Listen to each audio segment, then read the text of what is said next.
to look amazing. Of course. And I don't want to look old. Yeah. So I'm sure everyone says that. So whatever old means. Okay. Yeah. I should put that. Okay. So I don't know, like, I want to have less maintenance or Yes. way less maintenance. I've been doing my roots for decades. So yeah. Is this sorry, tell me your color history again. Back in 2021, I went blonde. Yes. The only time I've ever put bleach on my hair. Oh, okay. That was the last time? That was the last time. Well, it was I finished May 2022. So I kind of stayed blonde for about a year. And then I had a lot of breakage from keeping up blonde for a year, and I had extensions in. So between the extensions... What kind of extensions did you put in? Are they tape-ins or keratin bonds? Keratin bond. Oh, okay. Was it damage from the bleach, or you think the keratin bonds? I think both, to be honest. I do. Okay. I had a lot of breakage, and then I basically cut all my hair off to about here in May of 2022, and went back to my natural color, which is just a dark brown. So since then, since May of 2022, I've been doing a 4 double N demi on my roots. What brand? Wella. I never pull it through, and I've been doing it myself. With what volume? 10. Okay. How long did you leave it on? 40 minutes. Oh, okay. Yeah. Okay. And that's all you've been doing? That's it. Okay. Since May of 2022. So this is not highlight. This is... Fading. Fading? Wow. I think it's fading. Yeah. Because maybe the very ends or some of the bleach. I mean, I if don't know. you cut it that short, I cut it to about and then it should here. be gone if it was like 2 years ago. I cut it there. Yeah. Which that length looks really cute on you, by the way. Yeah, I don't wear that short now. Yeah, so that was May of 2022. And then yeah, it should be all gone. It should be all gone. So I think this is just like fade. On Monday, like 2 days ago, I did a clarifying shampoo and then an Olaplex 3, and I left that on for 3 hours. I love Olaplex 3. And I have no product in right now. Okay. Like literally nothing since I washed an Olaplex 3. So let's see the goal. So I like this. I like this. I like this kind of because my natural hair is really dark, but obviously I have a lot of silvery. I don't want to do any. I really liked. I think that video you sent me was lighter than those photos. I looked at it last night. I liked this lady that you did. Okay. But that's a lot of gray. So there's a part of me that's like, do I want some ashy blonde? I asked my kids this morning what they thought of my hair, and they told me it looked orange. This part. Yeah. So I was like, I want the orange gone.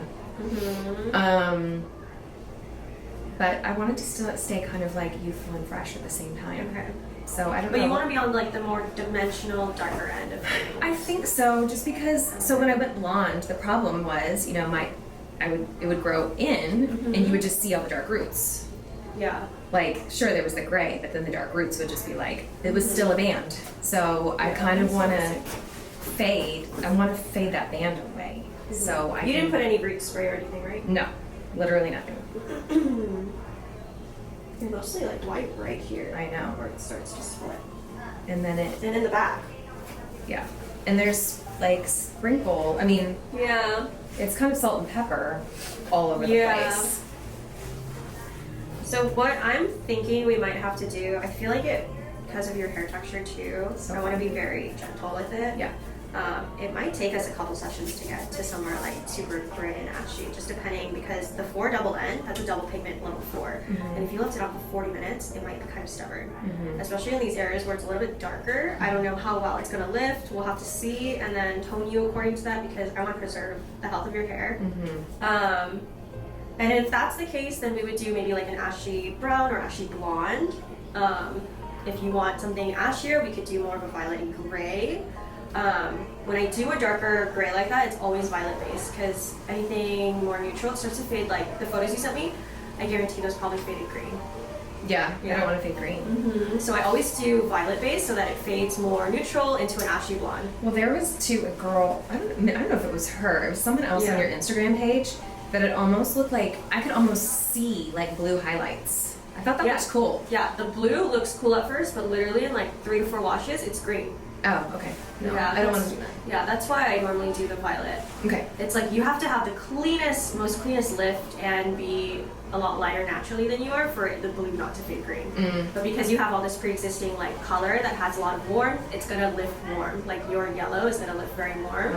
So adding blue to it makes green. Right. As it starts to fade out. So that's why if we're gonna do a darker gray, we can do a more violet base. If you don't mind seeing the violet hue, it's very subtle. Yeah, I don't mind that. But it's just so that it can tone out as much as possible. The other thing I want to say is that because you have like right here, it's pretty like solid. Yeah, I mean it's like more salt than pepper, and you can really see it like in the mirror right now. Since we're going from such a dark color to blending this out, I might have to do just a demi for this appointment to blend, have some sort of transition, and then next time as we like pick through more dark, we can see if you even need the demi. But we need it, otherwise it's going to be like white in between your highlights. So how kind of gray do you think you're going to be able to get it? Like I won't be able to. Yeah, I won't know until we start just do it. Yeah. But I'm just saying worst case scenario, if your hair doesn't feel the greatest and we need to stop, like an ashy mushroomy brown maybe, something like that in the meantime.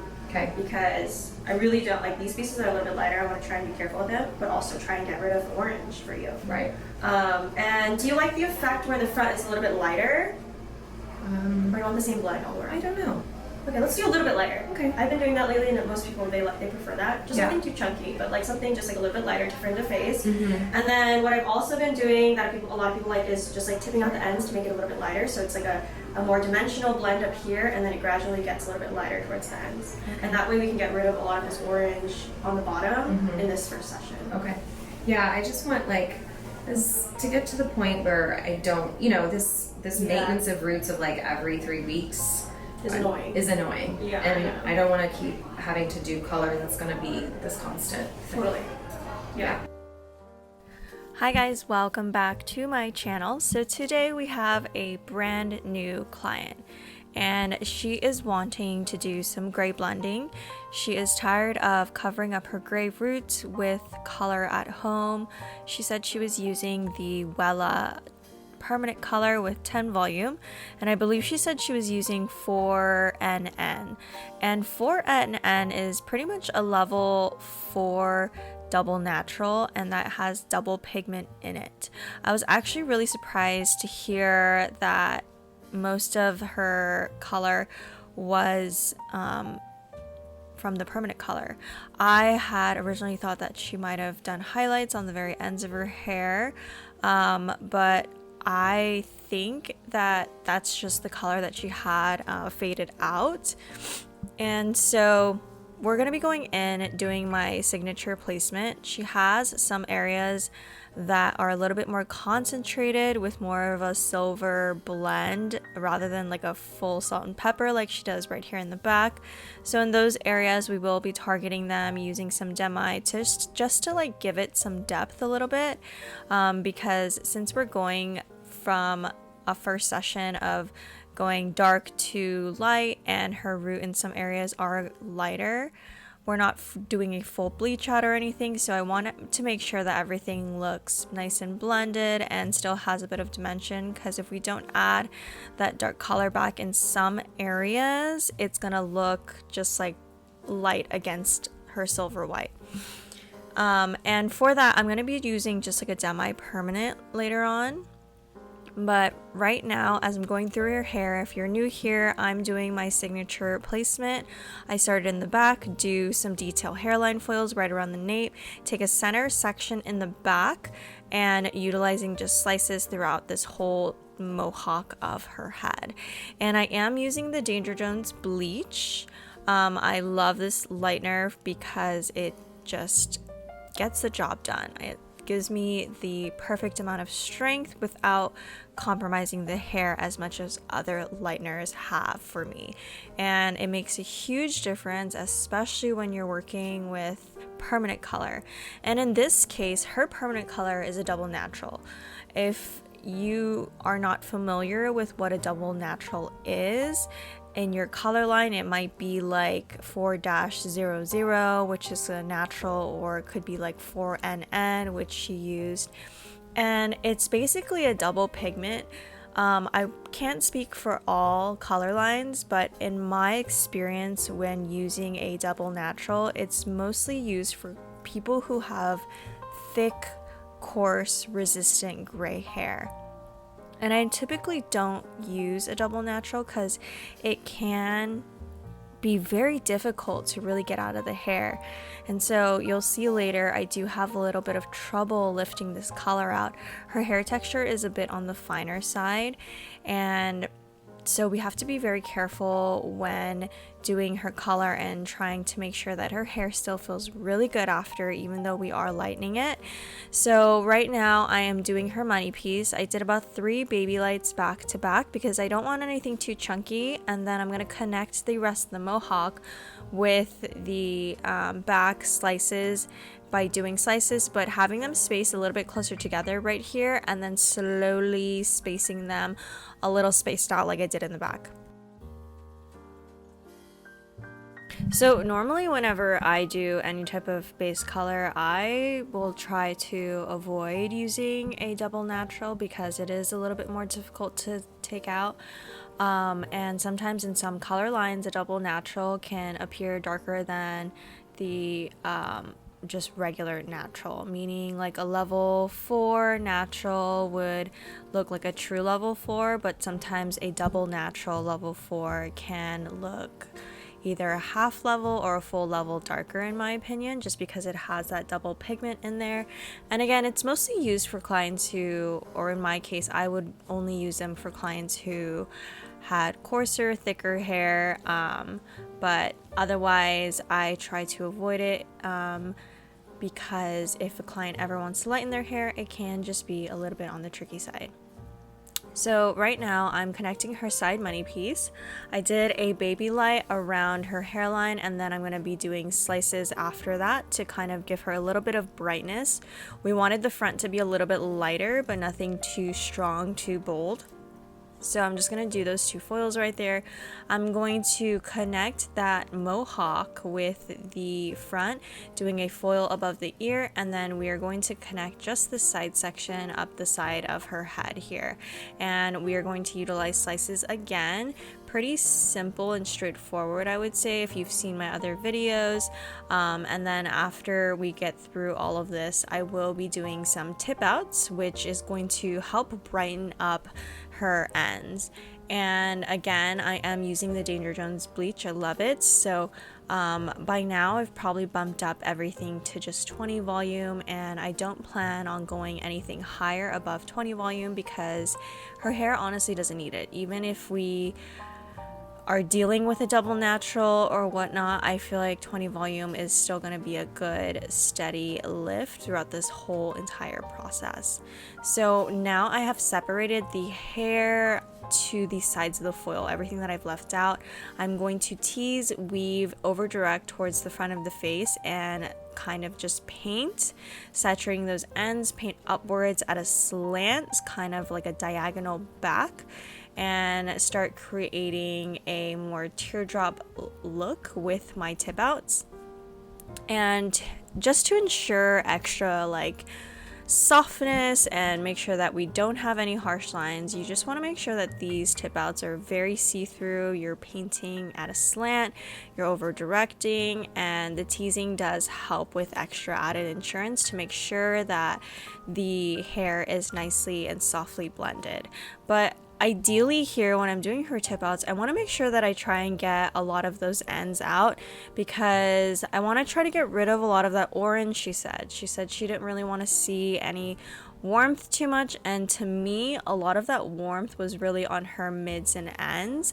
We are going to be trimming her hair too, but I nonetheless want to try and get rid of most of that out, so I'm going in and trying to do as many tip outs as possible and get all that through.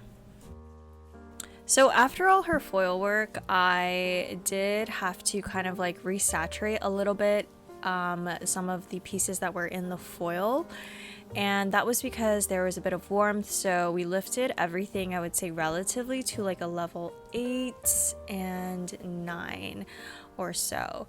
And there were parts that lifted a little unevenly, but now I'm going in with the Danger Jones gloss toners, and for her formulation I am doing a root shadow first. I am mixing up I used the 5-1 with some clear to kind of essentially make a 6-1. And then for her ends formula, I mixed up the 9-2 and mixed that with the 7-01 to kind of help neutralize some of that warmth. We're going for a look that is going to be more on the ashier side as much as possible, just to kind of get her by through this first session. And I left the toner on for, I would say, about like 10 minutes or so before I completely rinsed it out.